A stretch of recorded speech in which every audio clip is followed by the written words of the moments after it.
여기 보시면 2012 타경 6680에서 충청남도 부여군 옥산면 수암리에 토지 지분으로 4분의 3 지분 매각입니다. 여기 보면 강제 경매로 감정 가격이 4,400만 원이 얼마까지 떨어졌냐면 1,800만 원까지 떨어진 겁니다. 제가 이게 우리 이제 추천 물건을 하시는 분들을 이제 강의 듣는 분을 모아놓고 이제 회장도 만들고, 이 당시에 한 10년 전이죠. 회장도 만들고 총무도 이제 만들어서 같이 자기네들끼리 공동 투자도 하고 같이 하게끔 제가 뒤에서 만들어주고 도와줬던 이런 겁니다. 그때 제가 이게 보면 토지 지분 매각인데 4분의 3 지분 매각이고, 여기 보면 건물이 있는데 건물 주인과 땅 주인이 같았기 때문에 법정시장권이 있어요. 법정시장권이 있는 건물 매각 제외에 4분의 3 토지만 나왔기 때문에 우리가 4분의 3만 나온 것도 특수경매에 들어가고, 법정시장권 있는 건물 매각 제외도 특수경매로 들어가기 때문에 이 특수경매의 조건이 두 개가 같이 겹쳐져 있는 겁니다. 그러다 보니까 이게 5차까지 떨어져서 4,400짜리가 41%까지 떨어져서 1,900까지 떨어진 건데, 제가 우리 아파트를 낙찰받아서 좀 전문으로 하던 사람이 있기 때문에 그 사람 보고 이거 입찰 들어가라고 얘기했더니, 그 사람은 법정시장권이 있지 4분의 3 지분 매각이지 하다 보니까 입찰 들어가기가 별로 싫으다. 내가 입찰 들어가 그랬더니 싫으니까 안 들어간다 소리도 못하고 들어간다 소리도 못하고 내가 이제 권했더니, 그럼 이렇게 있는데, 그러고 있는 중에 마침 회장님이 들어왔어.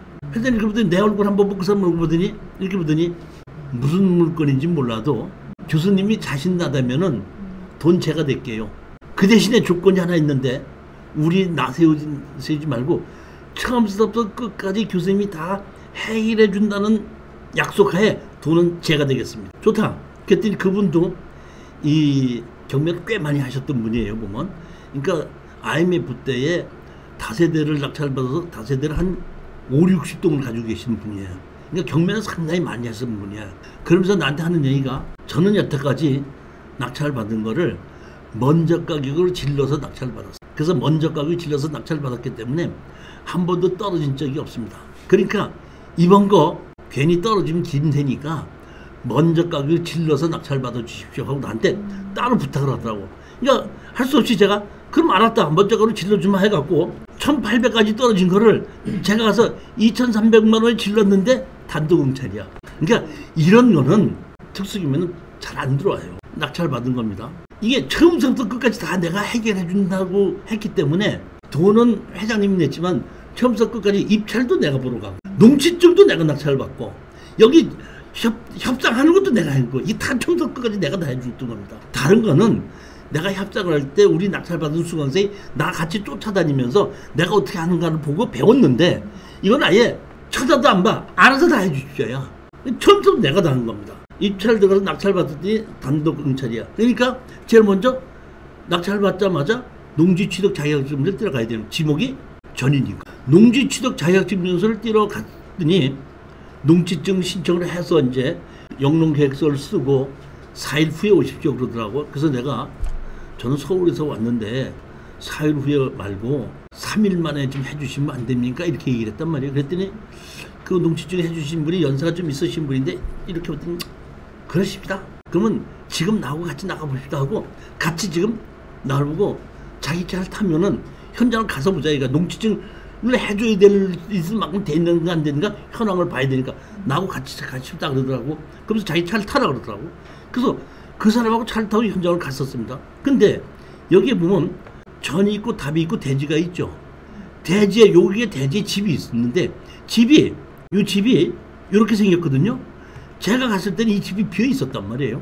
제가 제일 싫어하고 무서운 것은 법정시장권이 있는 건물 한 개도 무섭지 않습니다. 제일 무서운 게, 이런 집에서 사시는 분이 있다 그러면 이 집에서 사시는 분이 돈이 있는 사람이 없는 사람이에요. 그러면 돈이 없는 사람은 법정시장권이 있든지 없든지 나 죽이고 가져가 하면은 방법이 없는 거예요. 그렇기 때문에 이런 경우에 제가 제일 먼저 현장 답사를 했을 때 여기에 거주하는 사람이 있느냐 없느냐를 제일 중요하게 보는 겁니다. 법정시장권은 중요하지 않아요.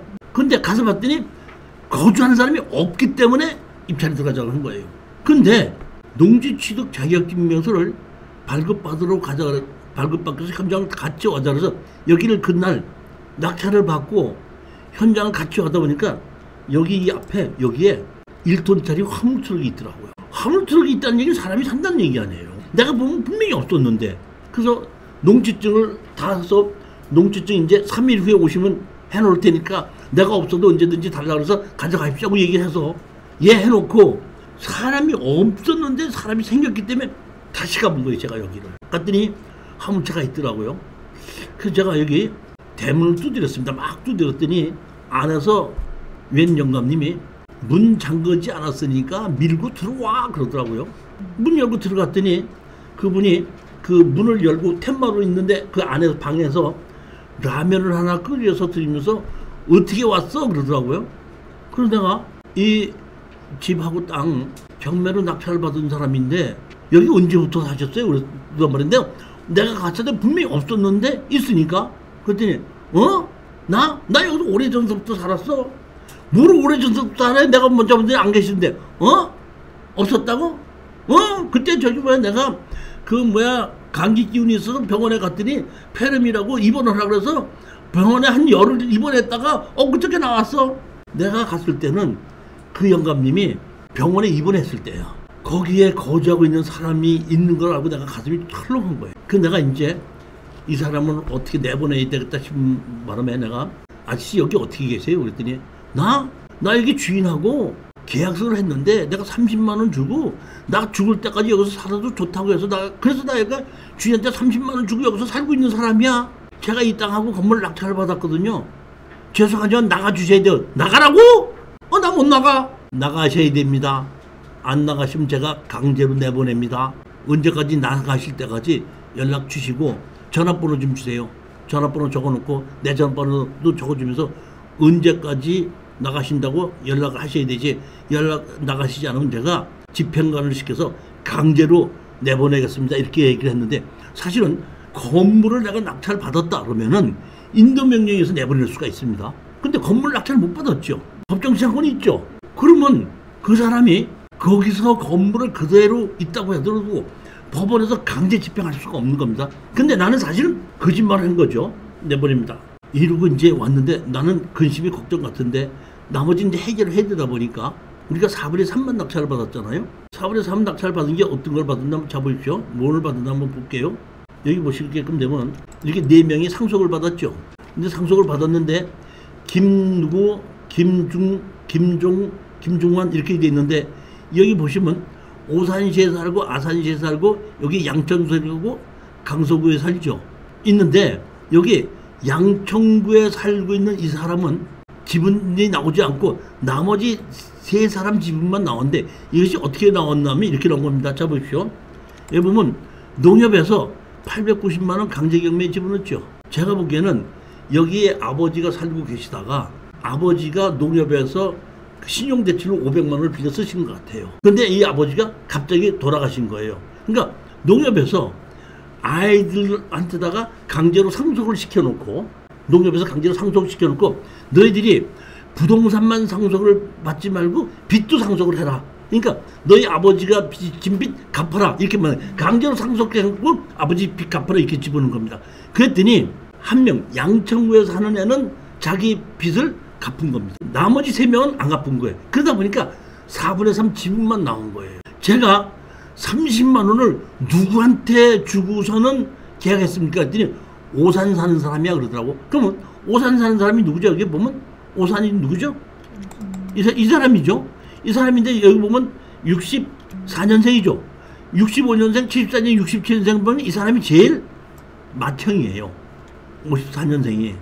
그러니까 내가 보기에는 법정시장권이 있으니까 이 사람이 이 주인 노릇을 하는 사람이 이 경매가 건물까지 같이 나온 것인지 땅만 나온지 또는 법정권이 있는지 없는지를 아직 내가 이 사람이 어느 정도 알고 있는지를 알아야지 상대를 할 거 아니에요. 그러니까 올라오면서 제가 제일 먼저 오산시 여기에 이 번지수로 찾아갔습니다.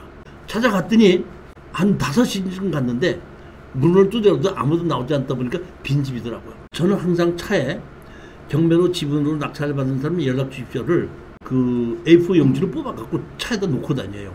테이프도 큰 거 갖고 있어서 낙찰받은 사람이 없을 때는 그 문 앞에다 테이프를 붙여놓습니다.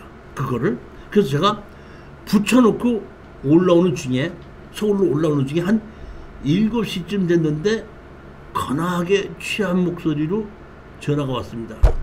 아 여보세요? 수암리 낙찰 받은 사람이라고요? 낙찰 받았으면 가져가면 되지 뭔 전화를 해달라고 지랄이야? 이러면서 전화를 하는 거예요. 그러니까 너는 엄청나게 취한 목소리입니다. 그러니까 이분이 술을 먹고 이제 집에 들어왔는데 그게 붙어있으니까 술집에 전화를 한 걸 보니까 저는 그 한마디로 이 사람은 건물이 매각 안 됐다는 것도 모르는 겁니다.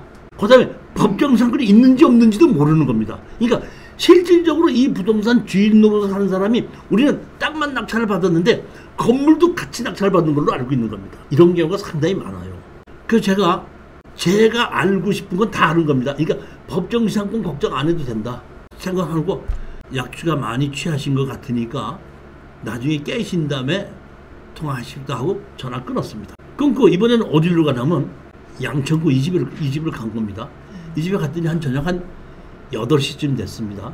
오두밤중에 저같이 무식하게 생긴 남자가 집도 들이면 경찰에 신고합니다. 그러니까 절대로 그렇게 하면 안 되고 이렇게 갔을 때는 제가 이렇게 저녁에 이렇게 찾아갈 때는 여자분을 모시고 가요. 그 여자가 가서 문을 두드리고 이제 뭐 왔다 그러면은 여자면은 들어오라 그러고 얘기도 하죠. 그래요. 낮에 같은 경우 우리가 가도 되는데 저녁에는 밤 해지고 난 다면 우리 같은 낯선 남자가 경매 낙찰 받은 사람 문 두드리면 안 됩니다. 그거는 지금 큰일 납니다. 그거. 그래서 내가 우리 뒤에 앉아 계신 우리 실장님을 모시고 가서 이거를 좀 알아보되 다른 거 아무 얘기 해두지 말고 나머지 4분의 1 지분을 팔겠느냐. 팔겠다 그러면 나중에 계약은 나중에 할 가격은 나중에 정하는 거 하고 전화번호만 서로 알고 나오게끔 해달라 알고 했습니다. 그리고 저는 바깥에서 기다리고 우리 실장님이 들어가서 만난 건데 실장님이 나중에 와서 저한테 하는 얘기입니다. 문을 두드렸더니 어떤 남자가 와서 어떻게 오셨습니까? 하더래. 그래서 수암리에 40여의 사물 땅을 낙찰받은 사람인데 그것 때문에 얘기를 하러 왔습니다. 그랬더니 여자가 오니까 그래 좀 들어오세요. 앉으세요. 우리가 지금 저녁을 먹고 있으니까 저녁 먹고 나면 얘기합시다. 잠깐만 기다리십시오. 하고 거실 소파에 앉아서 기다리라고 얘기하는 겁니다.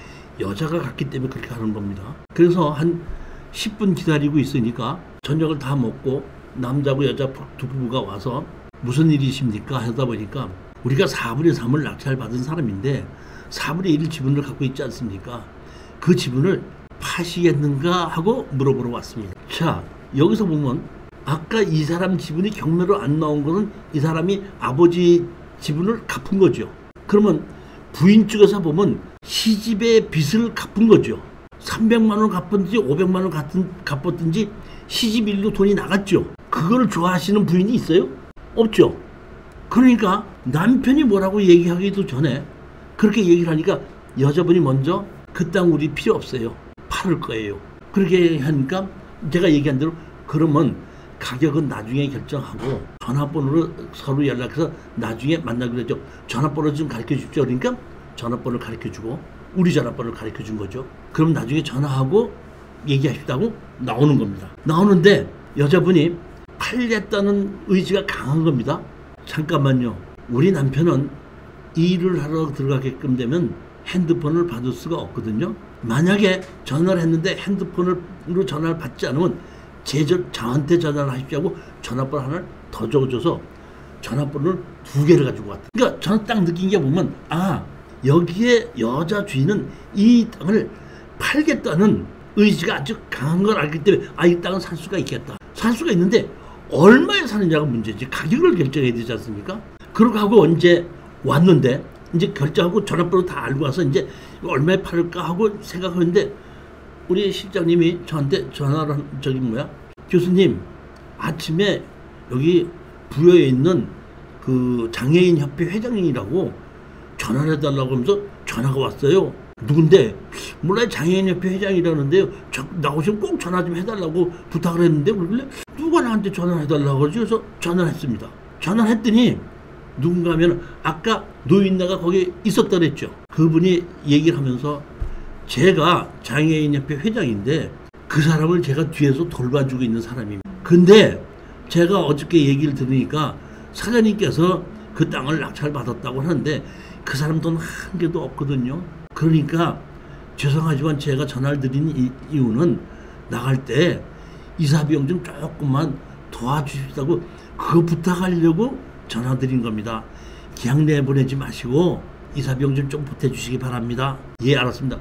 그분이 부탁을 안 해도 돈 안 주고 그 사람 안 나갑니다. 저는 벌써 한 400~500만 원 정도는 줘야지 나갈 거 보면 성공할 것이라는 그런 생각을 느끼고 주려고 했는데 또 그분이 마침 전화해서 예, 알겠습니다. 그렇게 하겠습니다 하고 전화를 끊고 나는 그 사람이 문제가 아니라 지금 4분의 1을 맞춰 사는 게 문제다 보니까 그 사람 전화 끊고 이제 바로 전화를 했죠. 어젯밤에 여기 4분의 1 갖고 있는 사람인데 전화를 했더니 전화를 4분의 3을 낙찰 받은 사람인데 어저께 찾아갔던 그 사람입니다. 파신다고 얘기했으니까 가격을 결정해야 되는데 일주일 동안 서로 가격을 조사를 해서 현재 가격이 얼마인가 알아보고 일주일 후에 제가 당신네 집 근처에 커피숍에 갈 테니까 근처에서 같이 만나서 가격을 결정하십시다. 이렇게 얘기를 한 거예요. 그랬더니 그렇게 합시다 해가지고 일주일 있다가 제가 그 근처에 커피숍에 가서 그 사람한테 제가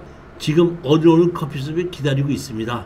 그랬더니 알았습니다. 잠깐만 기다리시고 금방 나갈게요 하더니 한 10분 커피숍에 있다 보니까 두 부부가 같이 나왔더라고요.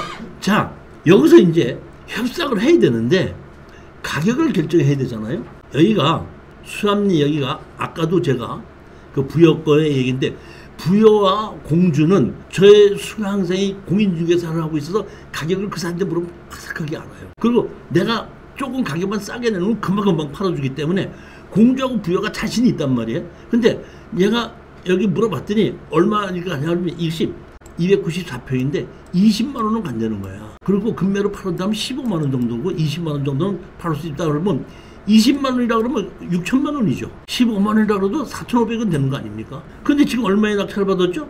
2,300에 받았으니까 더블로 받은 겁니다. 그러니까 우리가 평당 얼마에 받았냐면 한 9만 원 조금 안 되게 받아. 만약에 이거를 질르지 않고 받았다면 한 6, 7만 원에 받았을 텐데 좀 질렀기 때문에 한 9만 원 조금 안 되게 이제 우리가 낙찰 받은 거기 때문에 이게 가격이 15만 원에서 20만 원 간다는 건 내가 알고 있거든요. 자, 그러면 제가 얘기했습니다. 4분의 3이 294평이다 보니까 그 사람이 갖고 있는 것이 약 90몇 평이에요. 보면 지분이 4분의 1이다 보니까. 자, 그래서 가격을 결정해야 되는데 제가 제일 먼저 궁금한 것은 이 사람이 나오고 가격을 결정하는데 동네에 가격을 알고 나왔느냐 모르고 나왔느냐가 제일 내가 궁금한 겁니다. 그러니까 제가 먼저 이렇게 얘기를 한 겁니다. 여기에 사장님 가격이 93평 되는데 100평 잡고 8만원 9만원 정도의 낙찰을 받은 것을 내가 10만원 정도를 잡으면은 1000만원 정도쯤 되는데 넉넉 잡고 잡으면 1000만원 정도쯤 되는데 내가 800만원 정도에 사겠습니다 하고 얘기했습니다. 제가 이 얘기를 한 거는 이 사람이 가격을 알고 나왔던 무슨 10만원 얘기하십니까? 지금 15만원 20만원 가시는데 무슨 그렇게 말씀하십니까? 하면은 가격을 알아보고 나온 거고 가격을 알아보지 않았다 그러면 모르는 건데 그걸 가격을 알아봤나 몰랐나 보기 위해서 내가 그렇게 얘기를 던졌더니 그분이 나한테 이렇게 얘기하는 겁니다. 10만원씩에 90평을 100평으로 친다 그러면 1000만원을 주신다고 이제 800만원을 주신다고 얘기합니까? 이렇게 얘기하는 거야. 자기 고향 땅이지만은 공인중개사한테 이런 땅이 가격이 얼마가 하는지 물어보지 않고 나왔구나. 그러면 이제 가격은 1000만원에서 800만원 사이에 결정이 되는 겁니다. 내가 딱 보고 바로 딱 느끼고 그러면 이제 800에서 1000이다. 그런 정도 산다면 아무 문제 없다 하고 제가 이렇게 얘기했습니다. 1000만원은 일반 매매로 살 때 1000만원인데 제가 800만원 드린다는 이유는 거기에 영감님이 한 분 계시대요. 제가 1000만원을 드릴 테니까 그 대신 정상적인 매매 가격으로 한다 그러면 그 영감님을 사장님께서 내보내 주십시오. 제가 1000만원 드리겠습니다. 근데 만약의 경우에 사장님께서 내보내지 않고 나보고 내보내라고 한다면 경매 가격으로 800만 빠르게 드릴 수 없습니다. 이렇게 얘기했더니 그 옆에 부인이 뭐라고 얘기하냐면 그 영감이 아직도 있어 하고 자기 남편한테 조그만 소리로 얘기를 하더라고. 그러니까 남편이 아이고 형님이 그렇게 하신 거야 해놓고 그래도 나는 1000만원 아니면 못 팔겠습니다. 나는 이미 그 여자는 팔겠다는 마음이 강하다는 이미 봤죠. 그래요? 저도 800만 원 이상은 못 주겠습니다. 그러면 오늘 협상은 없던 일로 하고 제가 공유물 분할 청구 소송을 할 테니까 그러면 다 팔아서 현금으로 다시 나누는 걸로 합시다. 나도 이게 너무 높게 낙찰을 받았다고 해서 후회하고 있는 중이에요. 이렇게 했더니 여자 입장에서 보면 800만 원이 금방 들어오다가 좀 날아가는 거죠. 여자 입장에서 보면은 시집의 땅이 먼저 한 300만 원 정도 물어줬는데 지금 800만 원이 들어오는 거 아닙니까? 근데 협상이 결련돼 갖고 안 나간다고 생각하니까 여자분이 그 자리에서 여보 그냥 팔자 이렇게 얘기하는 거예요. 저는 여자분이 팔겠다고 할 줄 알았어. 그러니까 그 남자분이 나는 고향 땅이고 해서 팔 마음이 없는데 우리 집사람이 팔겠다고 하니까 800에 팔겠습니다. 제가 얘기했죠. 그러면 좋습니다. 800만 원을 제가 일시불로 드리겠습니다. 제가 지정하는 법무사가 사장님한테 전화를 할 거예요. 서류를 뭘 가지고 띄워오라고. 그러면 법무사 사무실에서 그 서류 받으면서 제가 800만 원을 현금으로 드리겠습니다 하고 얘기를 했더니 그렇게 하십시오 해가지고 이제 법무사가 전화해서 법무사하고 같이 사무실에서 만났습니다. 그러니까 법무사 여기 앉고 내가 앉아 있는데 조금 한 4, 5분 있으니까 약속한 시간에 들어오더라고요. 맞은편에 앉았더라고. 그래서 내가 인사하고 서류 갖고 오셨습니까? 그랬더니 예 갖고 왔습니다. 그래서 내가 서류를 법무사님한테 드리십시오 그랬더니 법무사를 줬어. 그러니까 법무사가 이렇게 보더니 보고 있더라고요. 그래서 내가 돈 드려도 됩니까? 그랬더니 됩니다 하는 거예요. 그러니까 내가 서류를 보거나 할 필요가 없죠. 내가 뭘 알아요. 법무사가 등기 이전 해줄 거니까 법무사가 보면 되는 거죠. 법무사 돈 드려도 됩니까? 했더니 드려도 됩니다. 서류 다 됐습니다. 그래서 내가 이제 800만 원을 봉투에다 집어넣은 현금을 앞에다 꺼내놓고 그때 얘기하는 겁니다. 무슨 얘기 했냐면 여기에 건물이 있는데 건물이 당신 아버지 이름으로 그대로 있는데 나는 이 건물을 허물어야 됩니다. 새로운 집을 지으려고 하는데 따라서 내가 땅만 사갖고 건물을 허물려고 하는데 당신이 내가 건물 우리 아버지 건물 왜 허물었냐고 당신이 얘기할 수 있지 않습니까? 그러니까 여기에 특약사항에다가 건물도 같이 판다고 특약사항에 써주십시오. 공인중개사가 계약서를 다 만들어준 거야. 만들어주고 돈 줄 때 가격 협상할 때는 아무 소리 안 하고 있는 겁니다. 그 얘기할 필요가 없습니다. 돈 딱 끄집어놓고 주려고 할 때 특약사항에다 건물도 같이 한다고 적으십시오. 얘기했더니 그때서야 이 사람 가만히 있다가 그러시다면은 저한테다가 권한이 있어도 4분의 1에 대한 권한만 있으니까 4분의 1에 대한 건물은 팔겠다고 특약에 쓰겠습니다. 오케이 쓰십시오 해갖고 건물까지 4분의 1에 같이 800원에 포함한다는 걸 낙찰을 받고 나머지 땅을 다 샀고 건물도 철수를 할 수 있게끔 만들어 놨으니까 이제 팔 수가 있어야 됐죠. 그러니까 제가 공주에 있는 공인중개사한테다가 제가 팔아달라고 얘기를 했습니다. 얼마에 파느냐 그러길래 제가 뭐 294페이지니까 한 6천만 원 정도를 받을 수 있는데 5천만 원만 입금시켜 주시면은 팔겠습니다 그랬더니 알았다. 그 정도면 내가 바로 팔 수 있다. 그러니까 내가 5천만 원만 입금시키고 나머지는 주계 수저로 가져가십시오. 이렇게 얘기를 했단 말이에요. 알겠습니다. 그러더니 한 3일 있다가 그분이 나한테 전화가 왔어. 교수님 저 이 땅 못 팔아요. 왜? 거기 가봤더니 웬 영감님이 한 분 계시대요. 영감님이 나보고 왜 왔냐 그래서 이거 팔려고 왔다 그랬더니 소리를 지르면서 내가 여기 있는데 뭘 판다고 하냐고 소리를 막 지르더라고요.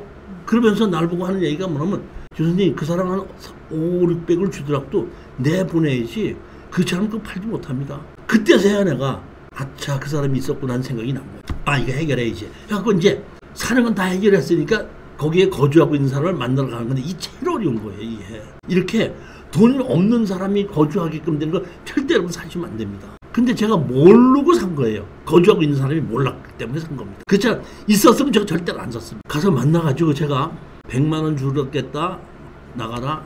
이제 처음부터 내가 이제 50만 원 주겠다, 80만 원 주겠다, 100만 원 주겠다. 그 마지막에 150만 원까지 주겠다 했더니 그 사람이 150만 원 주면 뭐 나가겠다 이거야. 오케이. 그럼 내가 계약금으로 50만 원 주고 나가는 날 150만 원 줄 테니까 한 달 기한을 줄 테니까 나가기 전 한 일주일 전에 연락해라 이렇게 했더니 그 영감님이 뭐라고 얘기하냐면 150만 원을 다 주기 전에는 자기가 집을 얻을 수가 없다. 150만 원을 다 달라 이런 얘기고 150만 원을 다 달라는 데 대해서 그 사람이 양보를 하지 않고 나는 절대로 150만 원 못 주고 계약금 50만 원만 주겠다고 하는데 양보가 안 돼서 협상이 결렬이 돼서 그냥 온 겁니다. 이게 참 제가 150만 원이 협상이 되긴 됐는데, 싸게 된 거죠. 생각보다는. 됐는데 다 달라고 해서 150만 원 다 받아놓고 그 사람 안 나가면 어떡할 거예요? 내가 보기에는 안 나갈 사람이야, 그 사람은. 그러니까 막무가내로 사는 사람이야. 어떡할까 하고 생각하다가 한 이틀을 제가 생각했다가 장애인협회 회장님이 전화했다 그랬죠. 그 기억이 나서 장애인협회 회장님한테 전화를 해서 회장님 찾으러 가려고 하는데 어디로 가면 됩니까? 그랬더니 부여 어디로 오라고 그러더라고. 장애인협회 오라고 가르쳐 주더라고. 그래서 내가 지금 갈 테니까 기다리십시오 하고 갔어요. 가봤더니 장애인협회가 큰 건물이 있고 작은 건물이 있는데, 하나는 전체가 장애인협회 건물이고 여기는 시각장애인협회 회장이더라고. 그 사람이 얘기한 데는 시각장애인이더라고. 시각장애인협회 회장을 찾아가서 제가 와서 얘기를 했죠. 회장님이 그때 말씀을 하셔서 이사비용으로 150만 원을 준비했어. 그랬더니 회장님이 깜짝 놀라서 150만 원씩이나요? 예, 근데 지금 그분이 안 계시네요. 그랬더니 그래요? 알았습니다. 잠깐만요.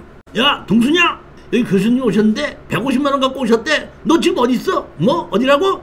빨리 들어와. 교수님 바빠서 올라가신대. 몇 분 안으로 올라가신대. 빨리 와. 이렇게 해가지고 이제 거기에 살고 있는 김동기라는 사람하고 장애인협회하고 나하고 이제 같이 가는데, 장애인협회 회장이 나가야 되게 준비를 하니까 요양보호사 2명이, 한 분은 스타렉스 차를 갖고 운전을 하고 한 분은 시각장애이니까 안내를 하느라고 2명이 딱 붙더구만. 시각장애인협회 회장한테. 그러면서 자기는 저 차를 타고 가니까 나보고 따라오라고 그러더라고. 그 스타렉스를 따라가서 이제 우리 낙찰받은 이 집 여기 앞에 차를 세우고, 제가 이제 스타렉스에 보면 앞에 운전하시는 그 요양보호사가 있고, 그 다음에 내 옆에 시각장애인협회 회장님이 앉고, 내가 옆에 앉고, 내 맞은편에 요양보호사가 앉고, 야, 여기 도착했으니 빨리 나와 하니까 그분이 나와서 이제 맞은편에 앉으니까, 그러니까 스타렉스에 네이서 서로 맞춰 앉은 겁니다. 제가 150만 원을 그 이동규한테 준 것이 아니라 누구한테 줬냐면, 여기 누가 있죠? 사회복지사 있죠? 요양보호사니까 사회복지사네. 사회복지사한테 주고 150만 원이라고 줬습니다. 쉬어보라고. 그랬더니 사회복지사가 150만 원 맞습니다 하길래, 그 다음에 그거를 이동규 씨한테 주려고 하는데, 잠깐 주기 전에 여기다 내가 사인 좀 해주십시오 해갖고, 여기 보게끔 되면 시각장애인협회 회장 누구야? 김문수. 그 다음에 옥산면 사회복지사 김현주 해갖고 2사람이 사인을 하고 나서 합의서를 하나 받고 150만 원 넘겨줬습니다. 만약에 이 사람들이 나가지 않는데 너희들이 돈 주고 나가겠다는 걸 보증서라, 이 뜻입니다. 저는 아니나 달라. 이 사람이 언제 하죠? 8월 30일까지 나가기로 했죠. 8월 30일 나가 안 나가? 9월 30일 날 나가 안 나가? 10월 30일 날 나가 안 나가? 안 나갈 걸 알았죠. 그렇죠. 내가 3번을 3개월을 기다리고 난 다음에 이제 나도 기다릴 만큼 기다렸으니까 시각장애인협회 회장님한테 전화를 걸어서, 우리가 7월 30일 날 내가 150만 원을 드리면서 8월 30일 날 나가기로 했는데 한 달만 연장해달라서 내가 한 달을 연결해줬습니다. 그랬더니 또 한 달 지났는데 또 한 달 연결시켜서 또 한 달 연결시켰습니다. 그런데도 또 안 나가서 또 한 달 연결시켜서 지금 8월 달에 나가기로 한 건 11월 달이 됐는데도 아직도 안 나가고 있는데 어떡하면 좋겠습니까? 했더니 장애인협회 회장이, 제가 아직도 등기고 아직도 안 나갔다고요? 알았습니다. 끊더라고. 일주일이었더니 이동규라는 사람한테 전화가 왔어. 나 나가는데 집 열쇠는 우체통에다 넣어놓고 갈 테니까 그런 줄 알아? 아니, 지금 이 시골집에 집키가 필요해 안 필요해요? 자기가 나간다는 통보를 나한테 그렇게 한 거죠. 이때는 이 시각장애인이 끼었기 때문에 이렇게 해가지고 이게 해결했지. 이런 게 없었으면 이 해결이 안 되는 겁니다. 이거 500만 원 되면 500만 원 줘야 되는 거예요. 이게. 그만큼 이렇게 없는 집에서 거주하고 있는 사람일 때는 명도가 그만큼 힘들다는 얘기고, 이것이 법정기상권이 없다든지 또는 건물을 내가 샀다고 하더라도 이런 노인네가 강제 집행하듯이 집행관이 나왔을 때 나 아프다고 들어놓 있으면 집행 불가하고 돌아갑니다. 명도를 못하면 서류상으로만 주인이지 주인은 쓰고 있는 사람이 주인이에요. 내가 자동차를 샀는데 이름은 내 거라고 내 겁니까? 쓰는 사람 다른 사람이 있으면 그 사람 자동차지. 이렇게 해서 내가 이거를 해결하고 났더니 공인중개사가 한테 나가시 전화를 걸어서 해결했다 그랬더니, 오, 교수님 대단하십니다. 어떻게 해결했어? 그래서 어떻게 해결해 1,000만 원 줬더니, 아이고 그럴 줄 알았습니다. 그래도 하여튼 나갔으니까 됐습니다. 내가 1,000만 원 해결했다는 얘기는 뭐냐면 우리가 낙찰받은 가격이 얼마인지 알잖아요. 공인중개사들이 많이 깎으려고 하니까 깎지 말으라고, 그 다음에 팔으라고. 내가 1,000만 원 줬다니까 2천 얼마 주고 사서 1,000만 원 3천 얼마 됐는데 5천만 원 파는 거 아닙니까? 150만 원 주고 한다 그러면 그 공인중개사 그럼 뭐 사찰에 팔죠 뭐 이렇게 얘기가 나온단 말이야. 그러니까 내가 1,000만 원 들었더니 아유 그래도 1,000만 원 줬으면 내보냈으니까 다행입니다. 알았습니다. 바로 팔아드릴게요. 그랬더니 한 일주일 있다 보니까 얼마에 계약하시겠습니까? 그래서 내가 계약했다고 얘기해놓고 우리 낙찰받은 그 회장님 보고 가서 등기 이전 다 서류 주고 가서 직접 돈 받아와라 해가지고 돈 받아오고 그렇게 해서 끝냈던 사건입니다. 특수 경매는 낙찰받는 것이 중요한 것이 아니라 어떤 식으로 해결하느냐 그러고, 제가 이번 주 금요일 날에도 추천 물건 강의하면은 무조건 추천하는 것이 아니라 이거는 이런 문제가 있기 때문에 이거는 이런 식으로 해결해야 됩니다 하는 걸 설명하는 거예요. 해결하는 방법을 가르쳐 주는 것이지 추천 물건을 고르는 것은 누구든지 경매 사건 보면 누구든지 그걸 못 고르겠느냐고요. 다 집에서 고를 수가 있죠. 가격이 떨어지는 거는 문제가 있기 때문에 떨어진 거고, 그 문제를 해결할 수 있는 문제도 있고 해결 못하는 것도 있는데, 해결 못하는 건 아무리 가격이 떨어져도 못 사는 거죠. 49%까지 떨어졌을 때 해결할 수 있는 거면은 이건 낙찰받으면 이런 식으로 해결하겠다 해서 추천을 하는 거고, 낙찰받으면 이런 식으로 해결하라고 제가 설명을 드리고 안내를 드리는 거죠.